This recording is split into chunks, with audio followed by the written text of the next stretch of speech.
Beer. In 2008, nearly 1,400,000,000 hectoliters of this well-known drink were consumed in the world. This is evidence of its immense popularity across all cultures and civilizations. It was first encountered in Egypt 6,000 years ago. In Europe, during the Middle Ages, it created a famous dividing line from southeast to northwest, cutting the continent in two parts. Wine settled in the south, and beer conquered the northern parts of Europe. Yet who can pretend to know everything about beer? Where does it come from?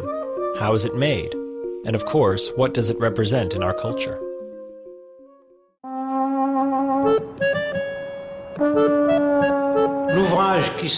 This drink was called Sikkeru 4,000 years BC. It later became barley beer and only took the simple name of beer when they had to add hops to the mixture. This star is an alchemical symbol that all brewers wore around their neck to protect themselves against possible evil spells. No brewer would have ever employed a red-haired worker, as they thought the beer might turn sour. No woman was allowed to enter the brewing room. Brewers knew a period when, just as they decided to fire employees for various faults, most of the time it was alcoholism, the workers would leave of their own accord. There were breweries in every street. There were about 900 breweries in the north of France, 486 of them in the sole area of Pas-de-Calais. These workers would leave for the country and try to sell so-called secrets of the brewery they knew nothing about, and they would do it from one village to the next to make money.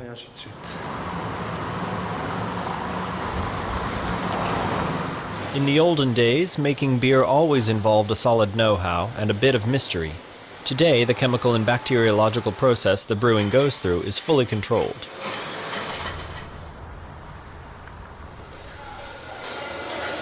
Yet, despite all of the modern technology, the individual brewer's unique know-how is still essential.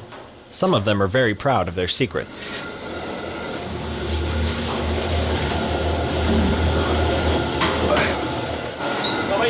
I proceed in stages. Here I am soaking the malts at a temperature of 48 degrees. 49, now it's much too hot.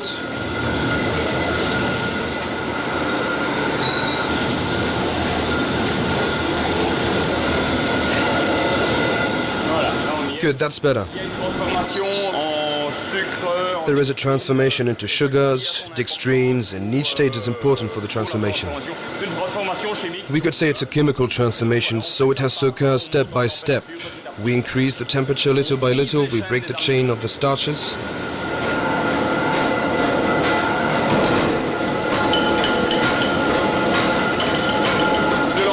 The Lambic is a very, very old beer. The most ancient documents date back to 1455. They already spoke of a beer that contained 35% of non-malted wheat and 65% of malt palm. This recipe is still used nowadays. We exactly use the same proportions and the sowing remains a natural sowing. That is what makes this beer so special.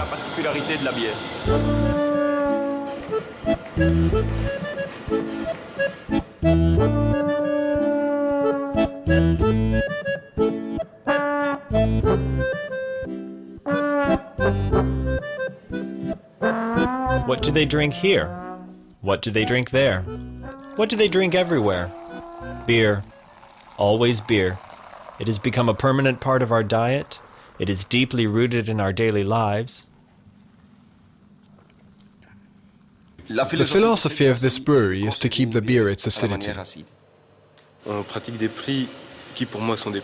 I consider the prices that are current for this beer as communist prices.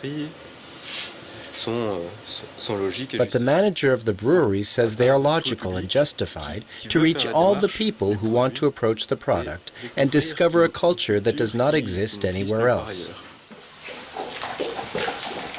It is a totally natural beer, and to enhance this natural side, we have decided to become organic. Here, for the fermentation of the product, we need cold winters and cold nights. But with the climate change we experience now from a professional point of view, we decided to change to organic raw materials. And this has been happening all over Europe, where a new era of much more respect toward the environment has begun. Across the Czech Republic, Germany, Belgium, northern France, Ireland, we find a wealth of brewing traditions and various methods, yet the basic ingredients are always the same. First, and the most important, barley or any other kind of grained plant, which is why it is sometimes called liquid bread. Then comes water and heat, then hops, and finally yeasts. Ah, the famous brewer's yeasts. But where did they come from? The famous yeast, well, you find them everywhere. The lambic is called beer of the spontaneous fermentation, and it became a legend because it is no longer made anywhere but here. Spontaneous beer is easy to make. Prior to Pasteur, all the beers in the world were made with wild yeasts. The wort has not reached the tank yet, but we can see it is already misted up. The microorganisms will be able to circulate. The wort will arrive here at an average temperature of 104 degrees to 105 degrees Celsius, and will have to be cooled within one night only. And then there is another final ingredient, but this one is invisible. It is called time. Nowadays, men become anxious when they cannot control. The lambic is a beer do not control, and as far as I'm concerned, I shall start to have influence over my beer within a year and a half, maybe in 2 years. That is when I shall be able to taste it, but before, it will live its own life. Few people know that proper beer will have to be kept for months, and sometimes for years, to reveal its true character. Some of these giant casks are over 200 years old. They have been restored generation after generation, almost like monuments.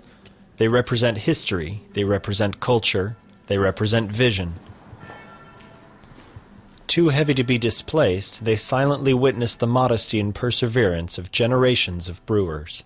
650 hectolitres per ton, which means 65,000 liters of beer in 1 ton only.